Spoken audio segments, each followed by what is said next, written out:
don't indicate a language, they indicate ideas. It's basically ideograms, and then later they added phonetic complements to turn it into something that you could read as sounds.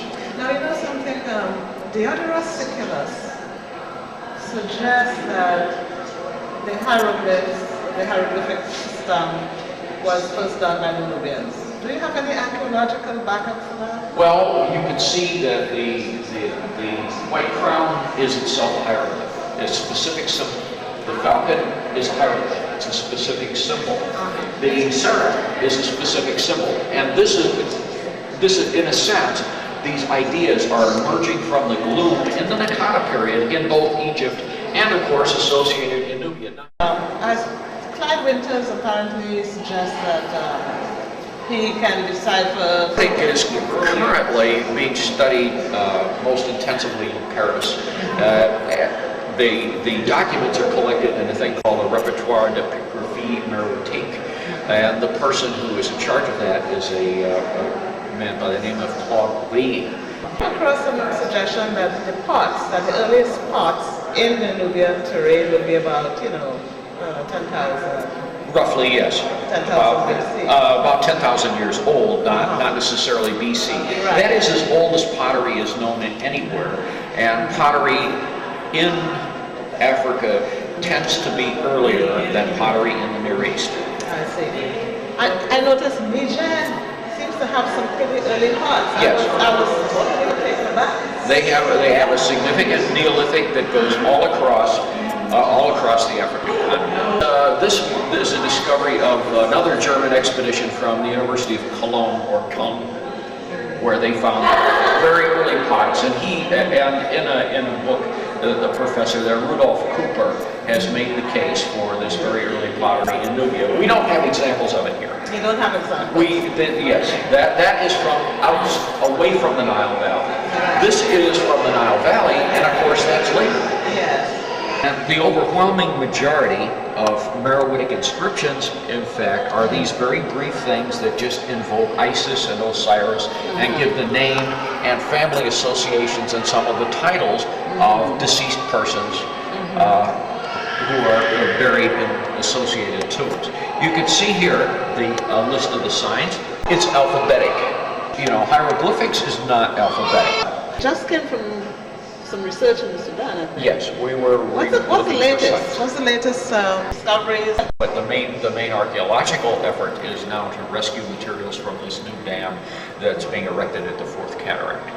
And a major part of archaeological effort now in Nubia and Sudan is in this Fourth Cataract area, and people are discovering cultures that relate to the Eastern Desert, relationships between North and South, and then they're just plain doing a lot of hard work and going to do the analysis later. So, Bonnet's, I think Charles Bonnet has been quite a lot too. Yes. At Kerma, okay. This controversial question of dates and chronology between Egypt and Nubia, you would like to say that basically you're dealing with a participation on both sides. No Yes. one predates the other. Yes. I believe that these things are emerging from a common set of south to cultures. north?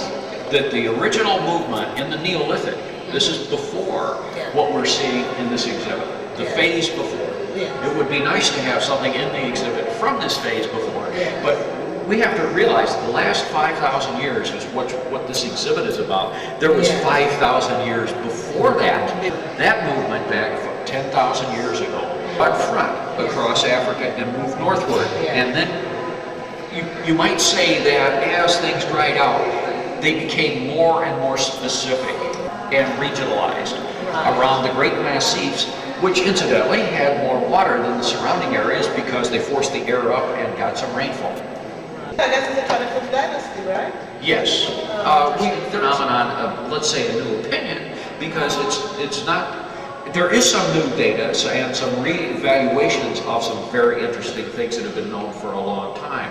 But one thing that's emerging in say, writing now about the 25th dynasty and its appearance in Egypt is that it wasn't just a sudden invasion by some kind of alien conquerors. they were welcome in Upper Egypt. In fact, the people of Upper Egypt preferred the 25th dynasty rule to that of the Libyan rulers who had been in charge a century before.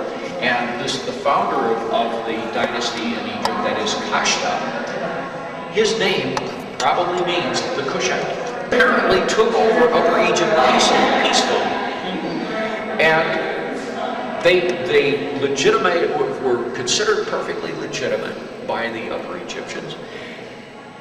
And it wasn't until about 20 years into the reign of his successor, Pia, or Pianki as he has been known, and traditionally Pia, that the Libyan rulers of the north formed a coalition and attempted to take away Thebes from him. And it was at that point that Pia pulled his armies together, and probably with a lot of help from the people of Upper Egypt as well, made this huge campaign to the north where he conquered Egypt to the sea and actually turned it into an all-Egyptian dynasty.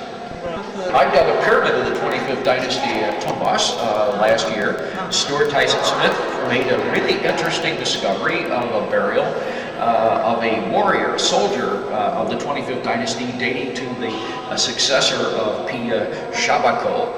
This warrior must have been some kind of James Bond type, because he had a heavy spear, he had 4 javelins, and he had arrows. So he didn't just fight with one weapon. You know, he wasn't a specialist. He could do several different types at one time. They just discovered in the western desert. They discovered the mines where the carnelian was in fact acquired. It was mined. It's not found all over the desert. There's specific mines, and they're in Nubia. Okay. So it's very likely that these materials were made there. This hippopotamus, of course, is great fun. The hippo is, however, a sinister figure in pharaonic culture because it's a symbol of the god Seth. And it's normally hunted, you know, because it would eat whole fields, and a hippo is very dangerous. It's the most dangerous large animal in Africa, right? It kills more people than crocodiles. I thought it was a kind of love-hate relationship. But in fact, the hippo has a negative connotation as a male. The female form, of course, is Tawaris, and she is a guardian deity. Of special highlights here, this cattle bowl, you see the ones with the things with their on the background.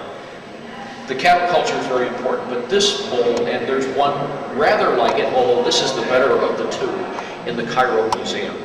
This is the masterpiece of the so-called sea group between 2500 and 1550 BC, this piece itself. Piece from that period.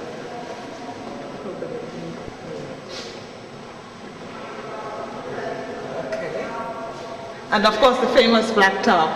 Oh yes, those are, shall we say, normal pieces for the fades. I'm only pointing out the certain specific highlights. And of course, incised pottery of this sort, and even with white filling, is still made today.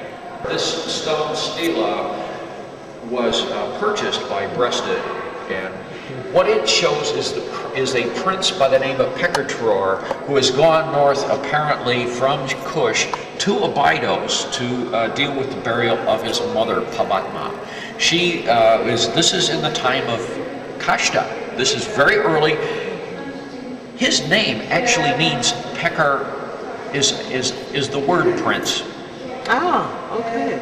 Just like Kashta is the Kushite, his name apparently means the prince. You can see, I believe that he has scars on his cheeks. Some people have argued and said, well, those are just scratches. Well, I don't think so. I think they're the scars. Right. Well, the 2 vertical scars are for Nubian. The horizontal scars are for Shagia.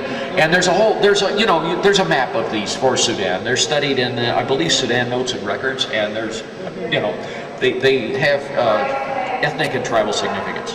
I saw I've been seeing some scars too for the Egyptians, but now that I look a bit closely, Metropolitan Museum there, so I said, wait a minute, this looks like, but, I haven't seen anybody talking about it, so This, one can, in fact, deal with that. The ones on the forehead, you see here across the forehead of this Nubian who was in fact a prisoner. This is from Medina Habu, and it's from the High Gate of Medina Habu, where they have prisoners of all types, Asiatic, Hau Nebu, probably, I think, Hittite, and Nubian there.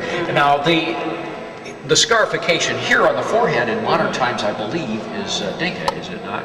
Background, but this is one of the most important in the entire collection, is this wonderful lady mirror. Yes. Which, and of course, it shows a beautiful woman who has this umbel out of which rises this disc. The disc symbolizes, of course, the sun, and this umbel symbolizes the sun rising at the time of creation, and she is a symbol of the goddess Hathor. It's an interesting coincidence that all of the female-shaped mirrors in collections that have been found in actual context, not just purchased somewhere, have been found in Nubia. And some of them definitely depict Nubian women. So, and you can see that in the Sudan catalog. This is not in that catalog because it's here. And this is, by the way, the finest of all these lady mirrors. None of them even come close to its. This is really the best of it. This fellow here, this king, was purchased. It is important. It's not a totally unique one. It may very well be Taharka. And again, you see the Kushite cap crown, the double uraeus, which is also Kushite 25th dynasty and later. And then you see the little ram amulets that are on this looped necklace that drop down onto his chest. In the Boston Museum, I think we have some artifacts. Yes, of that, yes, definitely, a lot of it, because really Reisner excavated the royal Kush. Just about all of the royal cemeteries were dug at one point or another by Reisner. That is Jebel Barkal, Nuri, El Kuru, and Merowe.